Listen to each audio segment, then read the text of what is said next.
The goal of this show is to help you break in and thrive in advertising, and we do that every single week by sharing the stories and advice of people rocking it on the other side. Today, we are going to learn from two people, Matt Johnson, Jay Kamath. They are the founders of the independent agency Haymaker, which is a great name. And they're going to talk about how they built the agency in 2017, how they've grown. Now, listen, there's some news that we're dropping right here, right now. They are expanding to New York City. So they started in LA. They're moving to New York after 9 years of growing in LA. And I'm super pumped for them to come on and share this news with you all. But in addition, we're going to learn how they broke into the business, about the agency, and their best advice. So we got a lot in store for you all. So sit back, relax, pause this and come back to it later if you need to, and connect with these guys on LinkedIn. Jay and Matt are some of the two nicest guys I've ever met in this industry, and they're happy to help out. Now on with the show. This is the Breaking and Entering Advertising Podcast, and as usual, I'm your accomplice, Gino Schellenberger. Kick it, Ellie.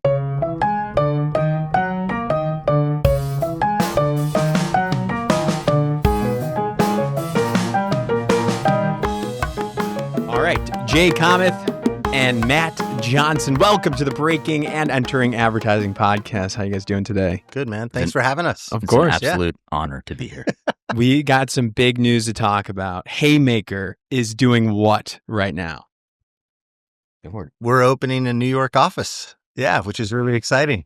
And that's big time. Congrats, guys. That's so freaking cool. We'll talk about that news. I want to get to know about Haymaker and a little about your stories, maybe a little advice for the next generation. How's that sound? Cool. Yeah. Great. Cool. And you guys are sitting in our new setup here. How's it feel? It is very comfortable. This is an inaugural chair breaking in. This is the best chair I've ever sat in my life. I'll be honest. Breaking in chairs on breaking and entering. Boom. The chair technology you have here is incredible. Thank you so much. Thank you. Well, pumped to have you guys here. You guys came in this morning, right? From LA, is that correct? For me, last night. I got in Wednesday night. Yeah. Got it, yeah. So that's where headquarters is at for Haymaker. Yep. First and foremost, in LA. Tell me about the agency prior to getting a New York office. What have you guys been up to in LA? Well, we started in 2017, so we're about 8.5 years in. We're in Culver City, and we've been, just hustling for 8.5 years. But New York has always been on the vision board. It was something we're really excited about, and felt like the time was right to make it happen. We got a few wins under our belt over the last year, and felt like we had some really good momentum coming into this year. So it was very much like a build it and they will come kind of moment. Like, it was really exciting just to kind of make it all happen, as Matt and I were discussing, and Laura, our great partner as well, just figuring out like what made the most sense for us. And a big goal for us this year was to open New York. Nice. Anything to add there, Matt? Yeah, it's, there are moments that you put on any vision board whenever you start anything really in life, and like especially a company, and to see it kind of come to fruition. And even though it's just starting, it feels incredible. It is like daunting. You kind of, especially, we didn't start with anything. We didn't have any investment. We didn't have any clients.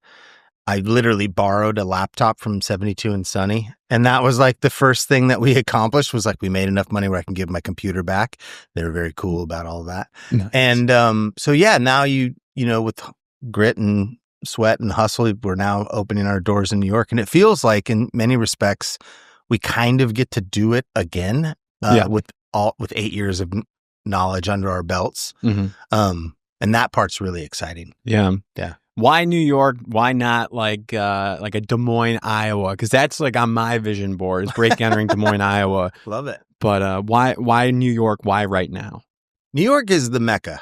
It truly is. I think like when, as the elder statesman here, when I think about the history of advertising as I know it, cities have all had their moments. Like Los Angeles had its moment. It was a huge moment around cars and auto. That was kind of how that city came to be. Obviously, same with Detroit, Chicago and packaged goods, San Francisco and boutique creativity, especially led by Goodby. And New York has always been on, always. It's literally Madison Avenue for a reason. Even if not everybody's here, you guys are here. That's true. Yeah, that is true. but it is, I think, the epicenter of all things, communications. So it's a bit of a reach for the highest goal you can get to. Nice. And Jay, any thoughts on New York? Like, are you guys? Well, first off, are you guys going to be like visiting here a lot? Are you going to move here? Is one of you? Are you guys going to split up tasks? How is that going to work? Matt and I are not moving here, but I think just to kind of build on what Matt was saying, I lived in New York for a few years when my wife was going to NYU Law School, and the city is incredible. We've also just been doing more and more work for clients who are based on the East Coast. We've done a lot of work for Coca-Cola, Greenlight over the years, doing more work with Nestle now, and they're on the East Coast, or have part of it in Virginia. So and also like we get a lot of RFPs too, and like people like being like, yeah, you guys are on the East Coast, right? And we're like, oh no, we're LA based, but we're still down to throw in. It's like, well, and it just became like, well, we're in more conversations, being out on the East Coast and being in New York, and just all that kind of added up and made it the most strategic, move for us. We're like, well, we're just really excited about it. Mm-hmm. Also, such a great talent hub as well. We know so many great people from past lives who are here. They're going to help us build it. So really excited about it. Got it. I love it. Yeah. So let's go back to understand the brand of Haymaker as an agency. You alluded to it already. You borrowed a laptop from 72 and Sunny. You might Glenn Cole might not have known about it, right? He knew. Matt Jarvis was on all over it. He's like, yes, dude, you can borrow a laptop. I think he was pretty worried about me when I asked him if I could borrow a laptop, but we did okay. I've stolen 18 laptops from 72 and Sunny. Oh my, that's awesome. No. Yeah, you're not getting it back. So what was that moment like? So the decision to start your own agency, borrowing the laptop, what was the vision? What was going on in your mind at that moment? Well, I joined 72 and Sunny as like a young pup, but in end of 2007, and my career kind of just grew in their farm system, so to say, and I became a creative director. Met Matt, who is a group strategy director there, and we met working on ESPN. Nice. I remember it quite vividly. We were in a boardroom, and it was a pretty tense meeting from what I remember. And Matt made a very deep reference to the movie Clear and Present Danger. Okay. And I thought it was fucking hilarious. I was laughing so hard. Like, I was the only person who got it. Like, everyone else in the room was like, what's happening right now? But I was like, that guy's awesome. I want to work with him. Yeah. and we discovered really quickly working together that we treat each other. He was as much as my creative partner as I was his strategy partner. It was very, very porous in that relationship and just kind of building off of each other. And that was really exciting. So I'd been there for like 6 years, and around 2013, it was time for me to leave. And when we were leaving, I wanted to freelance and just do some other things. And Matt approached me and was like, hey man, have you ever thought about starting an agency? And I was like, no. It hadn't crossed my mind yet, but Matt was like, well, if I were to start one, I'd start one with you. And I was like, holy shit, because this guy's the most talented person I've ever worked with. And so that really meant a lot to me, and that planted the seed. But I was in New York, and my wife was still in law school. But that was like the beginning of it. That was the first time I'd ever really thought about it. I know Matt. So you're dipping out, and you were still there. Still there. Like, before, when you were on your 2-week notice, whatever it might have been, you dropped that seed right there. You're like, if you ever want to start an agency, hit me up. I was ready to go that day and start one. I had wanted to do it since I studied advertising in college. Okay. And it was, I was, at that time I had just turned 40. Mm-hmm. And so I was looking around and just thinking like, well, what's next for me? I had, in my opinion, one of the best jobs in advertising at 72 and Sunny. Mm-hmm. I loved that place and the people there, and was working on like the biggest accounts and getting just the biggest at bats that you could possibly get. Yeah. But as a competitive person, I knew that I wanted to at least try. Even if we failed miserably, I wanted to try. But the thing that had always kind of held me back was that I wanted to try with someone that I knew would want to try as hard as I wanted to try. Mm-hmm. And literally, we go back to the joke. Jay was the only one that laughed in the room. Then we started working together, and he was better at strategy than I was. Sharper. And I'm like, this man is now forward on every strategic conversation and decision that I have. Like, so we pulled each other, I think, upstream. Yeah.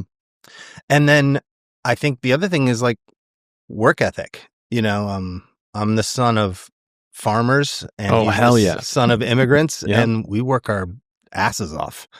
And I think that commitment to and respect for each other is like the ultimate foundation of our partnership. And then Absolutely. applying that to advertising is kind of the easy part. The tough part is finding the right partner. Absolutely. Yeah. Absolutely. So when you drop that seed, like, I would start an agency with you, you continue to freelance, Jay. You're in New Yeah. York, your wife's at law school, Yeah. and you're still at 72 and Sunny. Mhm. Yeah. When does it come together? When do you go, hey, we're actually going to do this. Let's do this thing. Yeah. So we ended up back in LA after a few years of being in New York, and around 2015, I want to say we moved back. So I'd freelanced for a couple years. I freelanced at RGA for a little bit. I ran Nike basketball, helped them win that pitch. But Nice. while I was back in LA, Matt and I would just kind of start meeting up for like a coffee or a beer or something, and just being like, so hey, like if we were to do this, like what would it be?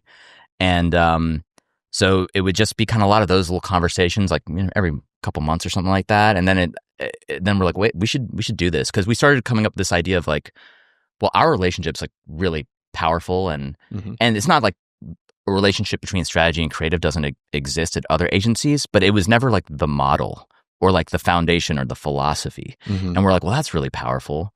And when we started talking about this idea of, well, we could create the next generation of strategic creative makers, like, and use those words very precisely because we feel like that's our DNA. It's like we're really excited about strategy, we're really excited about creative, we're really excited about making stuff. And as like a mission and an idea, like that felt like really exciting. Whether people are at Haymaker or they come through our doors and go other places, it's just going to make the greater ecosystem better.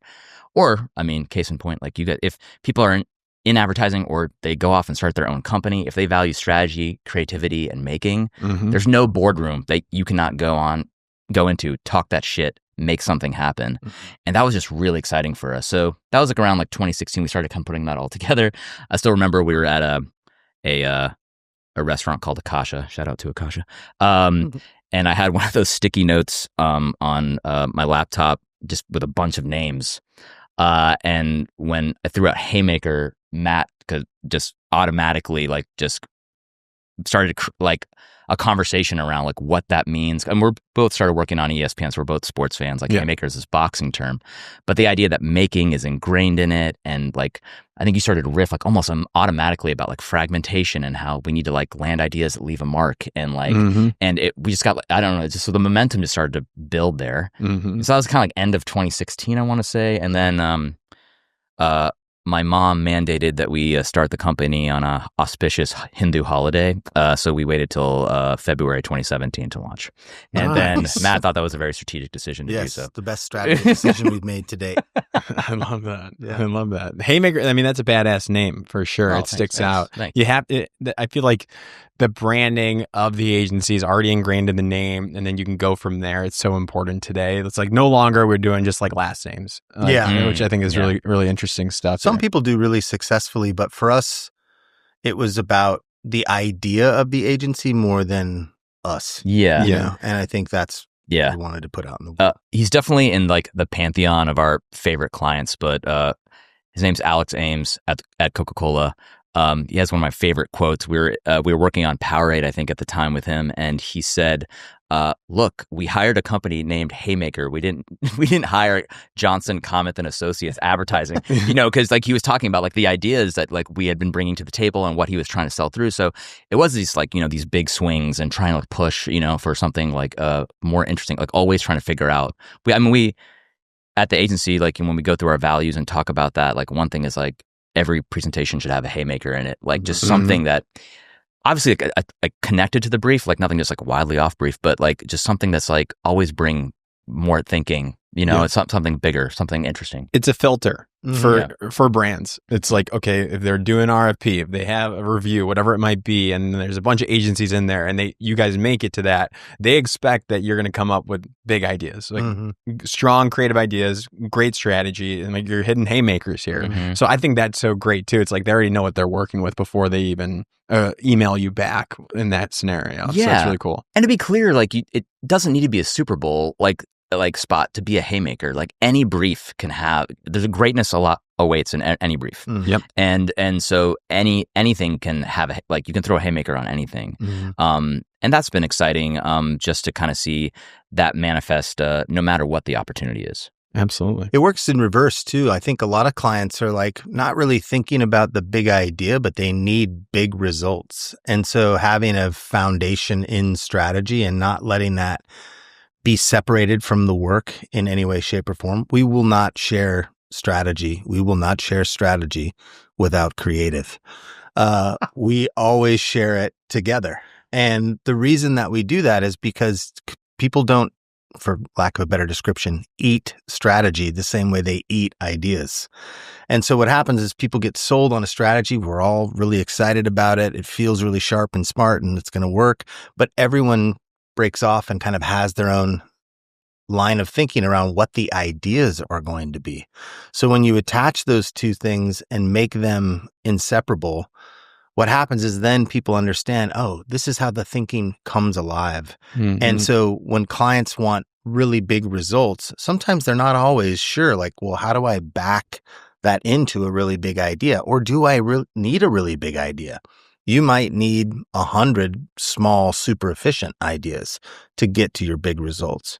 But that's also a haymaker. I think, we do believe greatness exists in every brief, but also the brief might not always be the right brief. Sometimes we'll get assignments that'll come with a list of deliverables and we'll be like, well, is this really what will work? Maybe there's something we could do that's different that could be more effective or efficient. Oh, I like that. That takes some bravery too, to kind of go off brief or redirect the client or show them some haymakers that might be wasn't top of mind. Yeah. I think sometimes too, you've got to be humble. Like the one thing that we say quite a bit is we don't know your business as well as you do yet. Yeah. We're playing some pretty quick catch up here.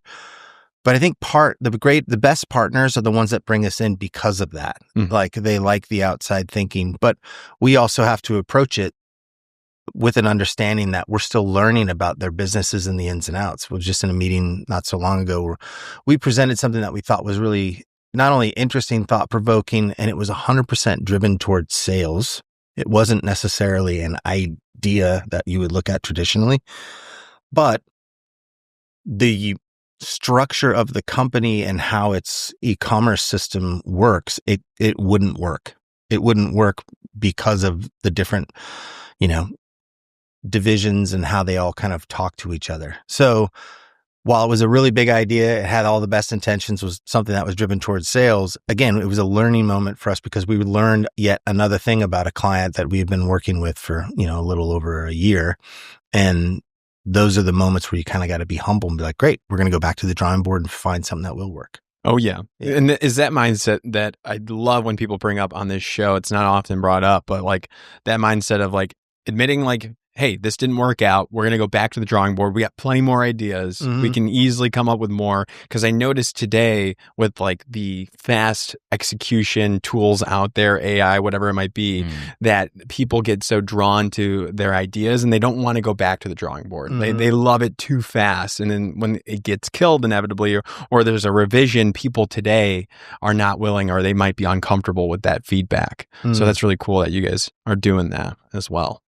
Yeah, you can't be too precious in a way. I mean, you want to have clarity of vision and have like a point of view, but like understanding why, from a client's point of view of like why something is not right. And I think just making it a conversation and not like digging in your heels. And we've never been those people, honestly. It's more like us trying to understand why it doesn't feel right to them, and then like us figuring out if we can make it right, or like, yeah, okay, well, we got to figure out another way in. But once you understand why, like, you're going to be set up for success, as opposed to just trying to like ram through like something that it just is not, no one's feeling, it's not gonna be a fun process. I love it. So to recap, so far, Haymaker started in LA in what year? 2017. 2017, going strong. You guys are now opening up a New York office, and that was on the vision board since the beginning. Congrats to you guys for that. You're going to be growing, hiring new positions there, growing that office. I'm excited to see that come out and all that news to follow. Anything else that, like any other clients, founding stuff, like good stories that we didn't cover from the basics there? I think the thing that comes up for us quite a bit is, well, what is your thing? What is your approach? We've done work, like one of our first assignments in early years, we were helping the Truth Initiative combat, the national opioid epidemic. And at the same time, we were helping Lionsgate launch the second installation of John Wick 2, where we were like celebrating all of the faceless, nameless henchmen that were killed. I can never remember. Was it 112? 127. 127. He does kill a lot of people. Yeah. Yes, Like yeah. he's good at that. Right. Yeah. Don't mess with his dog. Like that was the one thing. of the slides in the presentation. I'll Yeah. send it to you. Yeah. But it was like, we're doing really irreverent comedy on one hand and then tackling like a national epidemic on the other. And to us, that, while consultants, I think, found that to be challenging, like how do we peg or pitch y'all? We loved it because it allowed us to do a number of different things. And I think the amount of different things that we did in our first few years really set the table for how we've been able to be successful as an agency moving forward. And again, successful in our own right. Like the agency world is massive. And obviously we know all about the huge consolidation moves that are happening, and especially like the proliferation and explosion of independent agencies, which has been killer. But I think like finding our niche and being able to do quite a few different things has been one of the more exciting things that I was not expecting when we decided to start an agency. That's kind of been the fun part. Yeah, because you can easily say, we are a CPG agency, and you can own that niche, and it's probably pretty easy. Or like in theory, you can use that for new business, and you own that category. Go out to find them all, and they know you. But this like know-how style, like or this more diverse approach, any brand that has a true problem, like you guys can step in and help out. I think that's great too. I think that was part of the beauty of retroactive beauty, I guess, like looking back on it, but starting with no clients and no backing, it was kind of like we didn't want to just say like, hey, we're only in this lane, one lane of like we only do comedy, or we do, and like I have mad respect for so many agencies who do pick a lane, that's great, or only do sports or things like that. But for us, we're like, we don't want to block ourselves off from any potential opportunities. It's like strategy plus creative can solve anything. Absolutely. And so part of it was like not knowing where the next opportunity is going to come from, and that was like kind of exhilarating in a way. And then like just different things appearing for us that had different tones or different styles. Like absolutely. I think it's awesome if like creatives like kind of coming up, like it's really powerful to know what you like. That's really good. But I would encourage, especially like in more formative years for creatives, to like really explore tone, explore different things. It's good to be well-rounded. If a brief does come up and you can crush something that wants to pull at the emotional heartstrings, like that's, like I think it's good for creatives to kind of be well-rounded in that way. It doesn't have to be like the thing like, oh, now I only do this, no. But that's why we in a portfolio, like for the aspiring advertisers listening, that's why they recommend 6 campaigns in the spec work, so you can show different styles and different executions, different deliverables.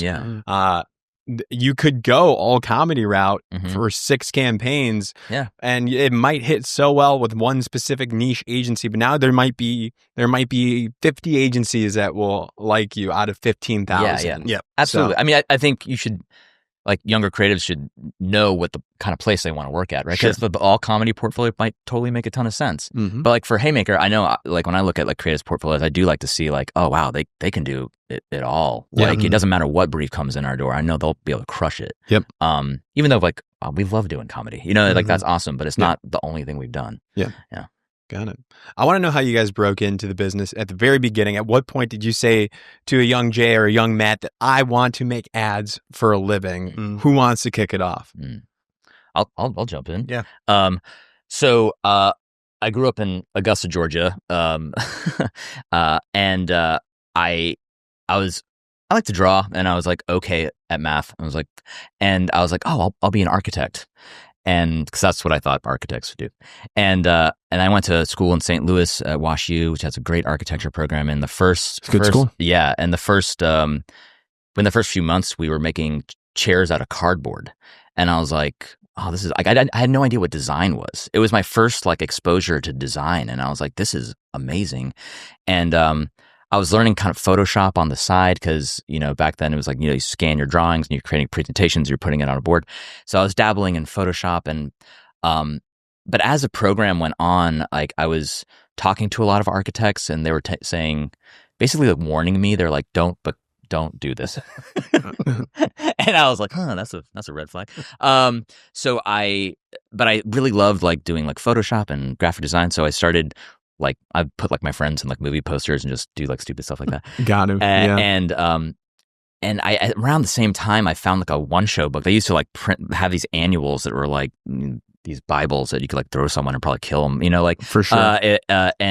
And I stumbled upon that, and I was looking, and I saw like, all this amazing graphic design and all this great like Nike work, and I was like, this is amazing. Like maybe I could do this. And at the back of it was a student section of student awards and VCU at Ad Center at the time, like just mopped up, and I was like, well, maybe I can go to school for this. So I went to school there, and that's kind of was my first moment of like, well, maybe I could do this. Yeah. And I didn't know it. I'd always loved like advertising, like especially like Nike stuff or like Little Penny, like all these like great ads like that me and my friends would quote. I guess I just never knew like, oh, I can do that. But that's when it kind of started to formulate for me. I was like, oh, this could be something. But I just wasn't aware of it. So art direction route or design route did you pick? It's very much self-taught, like art director. But you went to VCU Brand Center. Yeah. But I had a portfolio of architecture stuff, and it was just like very like visual. So I was like, oh, well, art direction. But I'd always loved writing. I just thought it was the best pivot would to be in art direction. Yeah. And I was really lucky and fortunate to have some great mentors at 72 and Sunny. And along the way, they're like, I was like the art director who'd be there like at 2 a.m. like working on comps, and then like it'd be some social comp, and like you'd have to write comments in whatever comp you were making, and I would just write these comments, and some like Glenn or Jason or one of these, like they'd read the comments and laugh because I didn't think anyone was going to read them, and they're like, "Who wrote this?" And so they were like, "Oh," so they encouraged me to write more, and like that was so. At some point, I just transitioned to become a writer. Okay. But I never forgot my visual back. I love, last week I jumping on a computer and like comping something. So like I've never lost that. And I'm really appreciative of like the architecture background, the appreciation of design, because I can talk to like another art director or designer and they might have gone to RISD or something and can design circles around me, but at least I can have a conversation with them and like push an idea and speak that way. But yeah, that's kind of how I dipped my toe in the water. And 72 and Sunny was the first job out of college or out of Brand Center? I did an internship at Wyden and Kennedy in Portland right after I graduated. Yeah, that's a good one. That's a good one. That was a interesting conversation with my parents. Again, we were talking a little bit earlier about like, do our parents know what the fuck we do? And my parents were like, wait, you just went to grad school and now you're getting an internship. But again, they don't know this business. They don't know that like this is the greatest advertising agency that's ever existed. I'm going to go work on Nike basketball. Like, and so that summer worked on that. I produced some spots there, which was really amazing. Just getting that opportunity as an intern was awesome. But they weren't hiring at the end of the internship, which I was like really bummed about. But I had some amazing mentors there, like Joe Staples and Joe. like who were like, hey, you should check out this place called 72 and Sunny, because it's all ex-Wyden guys who started it. And I was like, oh, cool. And then I did some research, and in a cool full circle moment, like they're like Good versus Evil is probably one of my favorite spots of all time. And me and my brother would literally be playing tennis in Augusta, Georgia, flipping up our collar and saying like, au revoir. Yeah. And I was like, oh, these are the guys who did that. Like, and I was just like, I just became my goal to like, to work there. And so it started at Wyden as an internship, but then 72 and Sunny was like my first proper like job. Love it. Yeah. That's a great break-in story. Matt, how about you, sir? When do you realize you want to make ads for a living? So I went to the University of Oregon and Go Ducks. Yeah, go Ducks. Oh yeah. Titans of advertising. Why'd you pick Oregon? I grew up in Northern California, and it's kind of funny. I went and visited Cal, and my mom said, "Oh, you're close enough where you could come home and do your laundry." And I'm like, "I'm not going to go to Cal."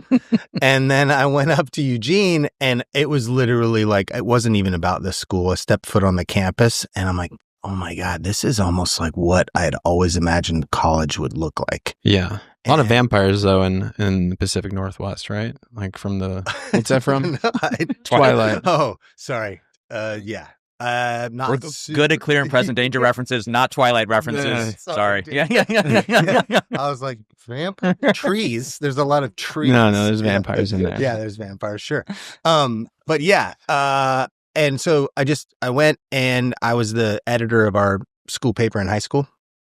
And so I went in thinking I'm going to study journalism and hopefully be a sports broadcaster. And then I also looked at medicine and then took organic chemistry, and I'm like, I'm not going to be a doctor. But I took a visual communications course that was kind of almost like an overview of how visuals in advertising and communication, what levels of persuasion they can have on you. And I grew up in like literally the perfect time to be a kid as it related to sports advertising. So in the late 80s and early 90s, with all the most iconic Nike advertising that was out in the world, I was audience member number one. Oh, hell and yeah. so then you go to school and you're like, and everyone there had made almost all of those ads, like people that went to school there and they all worked at Wieden and Kennedy. Long story short, went up, interviewed at Wieden and Kennedy. I think I interviewed with 20 plus people over 6 or 7 different times and never got a job offer. Moved home for like a week, put all my stuff in a U-Haul, moved to Portland. I'm going to will this to happen. Oh, I wanted frick to yeah. work at Wieden and Kennedy. Never got in. Called my professor at school and was like, who is that? Ann Maxwell. Okay. And I said, I cannot get a job here. I don't know if it's me or if I'm not doing something. And she said, oh, you should call Beth Borgman at Goodby. She was also a Duck, and connect with her and see. This is all obviously pre-LinkedIn. So I called Beth and we talked for a while. She was great. And then about a month later, she called me and she's like, hey, I just got promoted today, and I bet you could get my old job. And she was in accounts, which we call brand. Mm-hmm. So I flew down the next day to San Francisco, and I had at that point a couple of offers from a couple different shops. And I met with some people, and that day I met with Paul Venables, was one of the people that I met with. And by the end of the day, I was with Robert Riccardi, who was a partner there. And I'm like, hey, I would love to work here, but I have a couple of other offers and I've been looking for 6 months. Can you hire me today? And he looked at me and said, yes, you're hired. Oh, frick yeah. And so that I started at Goodby Silverstein and Partners in 1997. Nice. Yeah. But it took a long time, and that was a fun move. Shitty move, if I could say that, to Portland. Fun move to San Francisco. Yeah. I mean, how was the atmosphere at Goodby in the late 90s there? That's probably still high off the Got Milk. I mean, that was, what was it, 91 when Got Milk came out? 90. Yeah. I kind of measure the time by offices. So on Front Street, that's like where, again, the early days of Goodby and some of those early magic moments happened. I was early after the company had moved to California Street, which is where they still are today. With the slope. Yeah. And so I would say it was the most magical place I had ever been in my life. That's a good time. Yeah. Good times in terms of fun, epic talent. Like every single, I'm you just said an agency founder name, like Venables, you said Venable Bells. I was his first employee. Yeah. Venables Bell and Partners. It's so funny to see like at those like epicenters and like agency histories, like some of the great agencies, like the people go off and create their own agencies. Sure. It's just so incredible. That was inspiring to me too. You know, like I didn't know them. I met them subsequently, like in passing, but Black Rocket had started. Mm-hmm. Steve Stone and Bob Kerstetter, Butler, Shine and Stern came out of Goodby. Mm-hmm. Obviously, Venables Bell and Partners. I was their first employee. That was epic to see. Nice. Got it. Yeah. But But you were in the account side. I was on the account side. Yeah. But then at the time, John Steele, who's kind of considered the godfather of planning, that now is, we all call it strategy, was there. And so as a young guy, I would look at this magic that Jeff and Rich would spin in all of their teams. And then John would speak, and I kind of identified more. I would say I didn't have a lot of creative confidence at the time coming out of school. It wasn't an era where anyone can be a creative. That was not the case. There were offices that were for creatives. You had your name on the business card. You were not allowed into that world. So again, if you think about that as a beginning to then working with one of the best creatives at 72 and Sunny and him being that welcoming, there were a lot of people throughout my career that were welcoming on an individual basis. Yeah, but the structure at the time wasn't the same. Yeah. And that's what drew me to strategy, was listening to John and his insights. And he had just published his book. My, copy is signed. Was it Truth Lies? Truth Lies in Advertising. Yeah. I have a presentation called Truth Lies in Advertising Break-ins I stole from him. Don't tell him I said that. He would be flattered. Yeah. And so, but I went to him and I was like, I really want to be a strategist. And he's like, oh yeah, you got to go to school. You got to do all this. And in the back of my head, I'm like, fuck that. I'm not going to school. I'm going to make it happen. And that's part of the reason I left Goodby. I went to a place called Legis Delaney. I came on as a brand guy, but talked with a guy named Rob Cabus. I said, I really want to move into strategy. And he said, within a year, I'll move you over to strategy. And I moved over. And then that's been that way ever since. You both did a transition, it seems like, in your careers, from brand or account management to strategy, and from art direction to copywriting. That's so interesting that you guys found that path.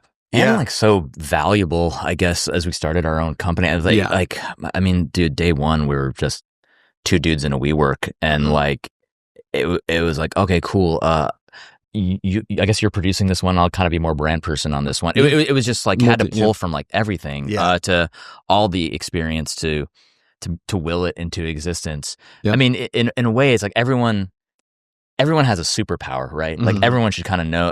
It's everyone can't do everything, right? But really bringing your full creative self to the table and your full experience is really important to us, because it's just we're constantly just trying, how are we going to crack this problem? How are we solving this? And you never know where the best idea is going to come from. So making that an inviting place, just silos. And we've talked to clients before, and that maybe they talk about their past experience or past partners, and they're like, yeah, it was very territorial. And we're like, there's no territories. It's just one territory. Haymaker. It's everyone's just jamming and working together. And I think kind of leaning on all of your experience has been really important to us, and to in making this happen. I love it. And I would say privilege of, I've been in so many rooms with so many smart, epically talented people, and I was in the back of the room. They would not remember that I was in the room, but I was listening. I think for young people, if you get in any opportunity, just pay attention. And be curious. You'll learn so much about the business, even if you want to go start your own business. There are other businesses that spun out of Goodby and all the other agencies that we've worked for. And I have to imagine that what they absorbed from the agency and agency world have been informative and helpful for them in their own pursuits. They are really magical places as it relates to business. We've been in a lot of client rooms and stuff, but we can do it. We'll figure it out. What if doesn't exist in every company in the world, but it almost positively exists in every advertising. It has to for it to be successful. Yeah. So if I were to critique myself, or for advice for younger creatives, I would say there are no stupid questions. I would ask every single question. I just remember because when we started our company, I was like, oh man, I wish I had ask more questions about how did at 72, how did we get that new business opportunity? How did that come through the door? Or if a production estimate's on the screen, it's oh, what does that line item mean? What is the contingent? Why did we, or why is that much money? Yeah.